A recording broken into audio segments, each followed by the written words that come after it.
Hello, I'm Kerrigan, and today I'll be giving a mini lecture on the psychology of misinformation. This video will lend insights into 5 questions. First one, what are the illusory truth and backfire effects? Second, why do people believe misinformation after it's debunked? Third, how does motivated reasoning and identity influence beliefs? Fourth, why do political conspiracy theories feel more compelling than facts? And lastly, why do people interpret the same news story in different ways? Before we get started with those answers, we'll start with one more. Why should you care about misinformation to begin with? You will often hear things like we're living in a post-truth world or we're living in an infodemic, and there are many disconcerting reasons for that. Without belaboring the facts we already read about in the 2 chapters of Wrong, here are some bonus statistics and elaborations on events broached in the chapters. To start off, you may be familiar with a fringe conspiracy-driven group like QAnon, which is fun to motivate political violence, destabilize democratic institutions, and foster distrust in the electoral process. Moreover, as of 2022, 91% believe the spread of misinformation is a problem, and 43% are concerned that they've been the ones to actually spread it, and 77% believe it increases violence motivated by race, gender, or religion. In the wake of Trump endorsing hydroxychloroquine as an effective treatment for COVID-19, several hospitalizations and overdose deaths were reported in Nigeria and the United States. Controlling for county-level characteristics, Republican counties had lower vaccine coverage than Democratic ones, who would have guessed, but subsequently, blue counties had a 30% lower COVID-19 case rate and a 46% lower COVID-19 mortality rate. New York City's Poison Control Center reported 30 calls about disinfectant exposure only 18 hours after Trump's comments about injecting disinfectant as a COVID remedy. So there were 9 cases about Lysol, 10 about bleach, and 11 of exposure to household cleaners, compared to only 13 cases in the same time frame 1 year prior. As mentioned in the text, roughly 1/3 of Americans and 2/3 of Republicans believe that the 2020 election was stolen from Trump, despite no evidence of outcome determinant or coordinated fraud. The magnitude of these numbers is startling, which makes accentuating reality worth this minute. Trump's former Vice President Mike Pence and former Attorney General Bill Barr said there was no evidence of widespread fraud. Over 60 courts reviewed allegations of election fraud, including rulings by judges appointed by Trump, and every single one found no evidence supporting his claims. The Trump-created Cybersecurity and Infrastructure Security Agency released a joint statement in 2021 reading, "There is no evidence that any voting system deleted, lost votes, changed votes, or is in any way compromised," which strangely enough is now removed from their website. These falsehoods culminated in the insurrection on January 6, where rioters stomped, tasered, and beat Capitol police officers. This event ended in tragedy as 5 people died that day: police officer Brian Sicknick, rioters Ashley Babbitt, Roseanne Boylan, Kevin Greason, and Benjamin Phillips. Additionally, 4 Capitol officers committed suicide in the months and even days following January 6. I hope that grabbed your attention. Now let's get back on track. Have you ever heard the adage, if you repeat a lie often enough it becomes the truth? Well, that saying captures the gist of the illusory truth effect, or in other words, repetition increases belief in information. You can probably sense where this is going. In laboratory experiments, the illusory truth effect has often been examined using general trivia statements as stimuli, but repetition also increases belief in misinformation, such as fake news headlines and conspiracy beliefs. This is worrying because powerful people can use their platforms to repeat falsehoods, which can cause tragic events like January 6th. Diving deeper, the mechanism causing this effect is theorized to be processing fluency, which for us non-psychology majors essentially means that the easier something is to process, the more your brain thinks is true. When one is bombarded by the same talking points or pithy slogans like "Stop to Steal," it erodes the walls of critical thinking and constructs familiarity in its place. This familiarity is processed more fluently because people interpret fluency as a peripheral cue that signals truth. Well, that's already half of the question answered, so let's talk about the backfire effect, which is closely related to a term you're probably more familiar with: confirmation bias. The same bias that is responsible for the theory-latedness of our observations, as pointed out in Wrong. The backfire effect is when a correction increases belief in the very misconception it is attempting to correct. Now, the backfire effect is often used as an argument against fact-checking and debunking as a rhetorical approach. So, the issue with these arguments and the research on the effect is that many studies lack reliable measures and often fail to be replicable. Psychology researchers from Boston University noted an important qualification to the backfire effect, which is that people decide to affirm or disconfirm corrective evidence depending on their perceived reliability of the correction. Because of this, researchers contend that fact-checkers and communicators should not avoid giving corrective information due to backfire concerns. Let's take a step back, and as a refresher, confirmation bias is the cognitive tendency to seek, remember, and believe information that affirms existing beliefs. Relevant to this class, but also a really cool and awesome example of this, is a study where participants were asked to select a preferred cable news channel. Both left and right-leaning individuals overwhelmingly chose the corresponding partisan sources, MSNBC and Fox News. Again, who could have guessed? Ideologically congruent information was presented from both sources to participants. So this prompted high levels of agreement and lower levels of disagreement among participants that had a high level or mid-level of trust in the online news network. In other words, partisan individuals who trust congruent partisan outlets are more likely to believe the messages from those sources. So knowing of this tendency, the backfire effect makes intuitive sense, but what mental process actually drives us to hold on to misconceptions when faced with corrective evidence?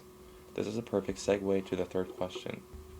So we're going to be tying in multiple concepts and questions discussed thus far, so get ready. Why do people hold on to conspiracy beliefs even after being debunked? Well, part of it is due to motivated reasoning and identity-invested beliefs. Well, when you look at that, everything seems to be coming together because that answers our second question and starts off our third. For clarity, motivated reasoning is the mental process for accessing and evaluating beliefs in response to new information. The motivation could be to arrive at accurate conclusions, but too often it is to arrive at desired ones. The mechanism behind confirmation bias is motivated reasoning. Adding on to our laundry list of terms, belief-based utility comes from behavioral economics and political science. It describes how an individual's satisfaction, or what they call utility, is derived from their beliefs and intangible effects, not just the material benefits. This is relevant because belief-based utility suggests that people seek information not only for knowledge, but to strengthen their beliefs, reinforce their identity, and gain social acceptance. Since ideologically disconfirming information can lead to the loss of satisfaction/utility, these individuals may dismiss the corrective evidence or practice information avoidance. Boom. An answer to our second question. Simply put, information avoidance is the practice of avoiding certain information, say the news, because it may be fatiguing, anxiogenic, or disconfirming of existing beliefs. So let's elaborate a little bit more on the identity side of this question. Studies have shown that when researchers strengthen the salience of a presented political issue, participants become more likely to interpret information in ways to defend those salient beliefs, motivated by the preservation of political identity, even if it's at the expense of accuracy.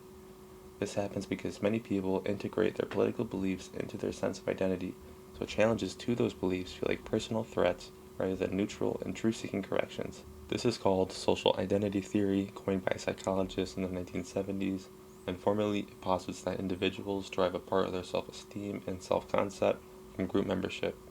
Essentially, this represents one of the 3 C's created by humanity that Jung explained to us: community.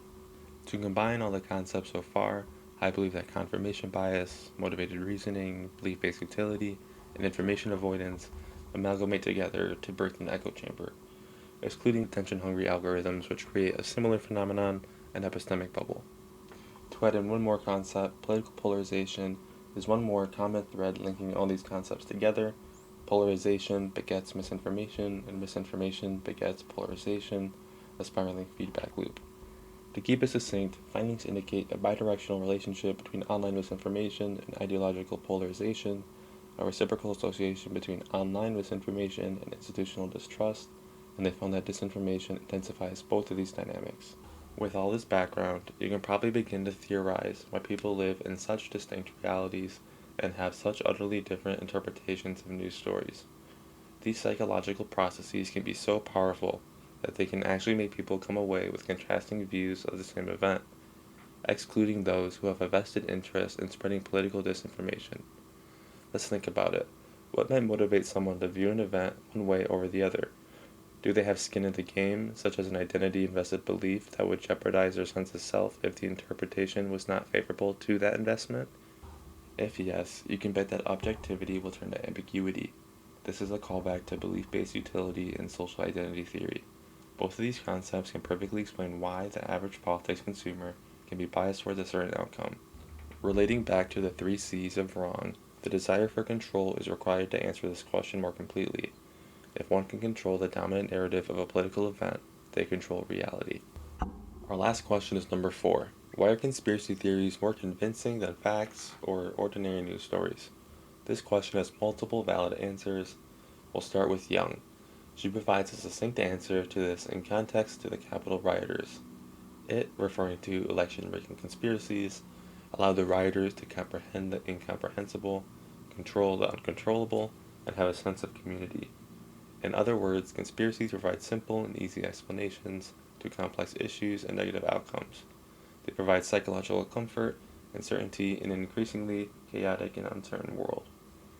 Under a more psychological lens, the APA reviewed over 170 articles amounting to more than 158,000 participants, and the results largely map onto Young's argument.